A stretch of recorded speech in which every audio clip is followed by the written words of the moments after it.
It is the 1st of October, which means it is officially my last month in Shanghai.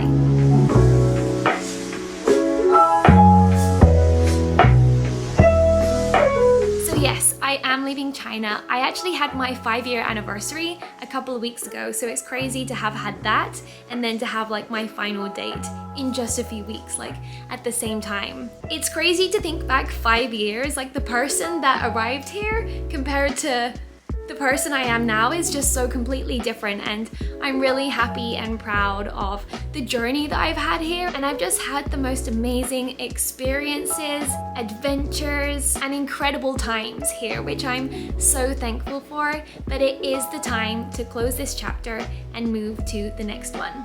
So, I am not going home to England, but I am actually moving to Seoul, South Korea. So let's take this back a little while. So, I met my boyfriend over 4 years ago in Shanghai, and he is from Korea. We lived together here for a few years before he moved away for work. He's been in like numerous countries since then, so we've been doing long distance for a little while. He then more recently moved back to Korea, where we've been continuing our long distance relationship. However, the times that we're in right now mean travel is not doable, so it's been a different type of long distance. It's been incredibly hard, but that time is now coming to an end, so I will be moving to Korea to live with him. And this has always been the plan that we've had since being here, that after we would go to Korea together and start a new life there. So yeah, it's time for that.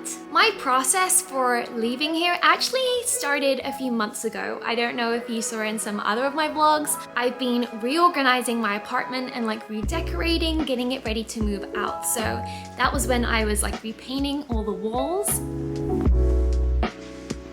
I've also had to clear out everything within my house. So 5 years worth of stuff. It is a lot of stuff, so I've been trying to decide what to do with it all. So I organized a lot of my clothes for donation.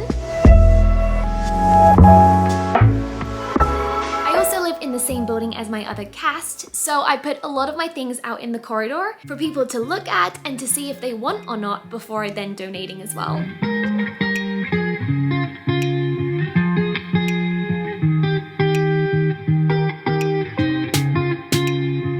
Choosing all these things has been really hard, like looking through, doing a lot of Marie Kondo things, seeing if it sparks joy.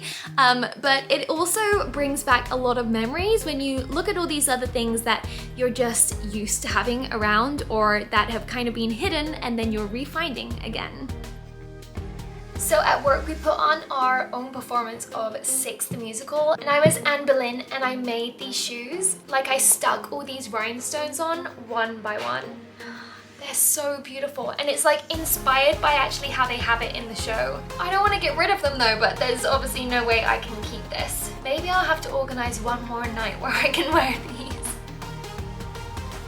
I then also decided to send a couple of boxes to Korea of things that I'm not going to be using for now, but that I definitely did want to send there. I have my stuff ready to ship.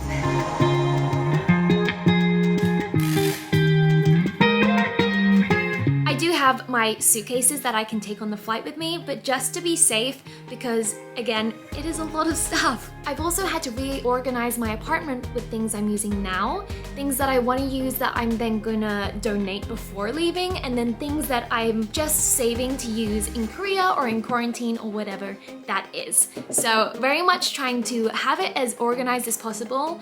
It doesn't look very organized, and to be completely honest, it is a total mess.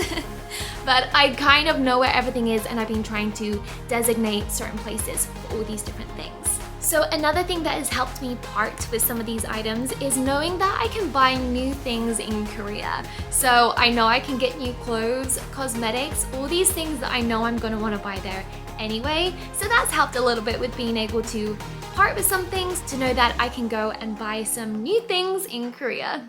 Along with that, I then made a list of things that I wanted to stock up on. I'm just going through now. I have like a long list of things I need to buy before leaving here, whether it's for quarantine or for later on. Like after quarantine, I just want to be set up as much as possible so I can worry about other things or do other things I'm wanting to do rather than like trying to find, I don't know, like new cosmetics. Like if I have the ones from here, I can do that later on. So I'm just trying to be like as prepared as possible. It seems kind of counterproductive, like I'm getting rid of things, but I'm also buying new things, but I know it's gonna help me in the long run. So yeah, that's what I'm doing now, and this is gonna be so fun. I love receiving like packages. Also, what am I gonna do when I don't have Taobao? Like seriously?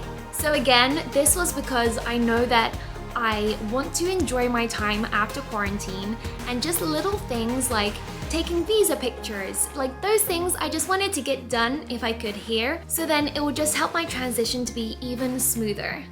A few of the things I ordered arrived, so let's open them up. Ooh. Okay, this one I'm excited about. This is my portable like kitchen pot. I don't even know what you would call it, but basically I've heard great things about this in quarantine, so I'm not gonna eat like stone cold food. This will heat it up. This is not the reason that I got this, but it's like a little pink crown it looks like. But this is good, not too heavy either, so set up for quarantine. So I will be traveling to Korea on a tourist visa. There are some countries that in the current times you can still do that, and England is one of them. So I had to apply for this online application that I've done already, and I will be entering on that visa. I have also applied for language school though. I'm about to submit my application. It's done.